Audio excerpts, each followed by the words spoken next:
નમસ્કાર, હું હર્ષ રાઠોડ, ન્યૂઝ ગુજરાતમાં આપનું સ્વાગત છે। સમાચારની શરૂઆત કરીશું મોટા સમાચારથી। આપને જણાવી દઈએ કે સુરતની અંદર અત્યારે હાલ વરસાદે માઝા મૂકી છે। જનજીવન અસ્તવ્યસ્ત થઈ રહ્યું છે, જ્યારે ચારે બાજુ પાણી ભરાયા છે અને federation of Surat textile association દ્વારા એક નિર્ણય લેવામાં આવ્યો છે। આપને જણાવી દઈએ કે સુરત શહેરમાં સતત પડી રહેલા ભારે વરસાદ અને ટેક્સટાઇલ માર્કેટોમાં પાણી ભરાવાની ગંભીર પરિસ્થિતિઓને ધ્યાનમાં રાખીને ફોસ્ટા એટલે કે federation of Surat textile traders association દ્વારા મહત્વપૂર્ણ નિર્ણય લેવામાં આવ્યો છે અને તેની સૂચનાના મુજબ જ્યારે 8 જુલાઈ 2026ના રોજ સુરતની તમામ ટેક્સટાઇલ માર્કેટ સંપૂર્ણપણે બંધ રહેશે।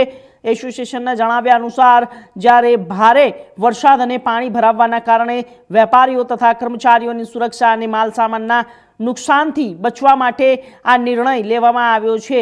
જો કોઈ વેપારીને બેઝમેન્ટ અથવા તો લોઅર ગ્રાઉન્ડ ફ્લોરમાં આવેલી દુકાનમાંથી માલ અન્યત્ર ખસેડવાનો હોય અને તે કોઈ અતિ આવશ્યક કામ હોય તો જ સંબંધિત માર્કેટ એસોસિએશનની પૂર્વ મંજૂરી મેળવી જ દુકાન ખોલી શકશે।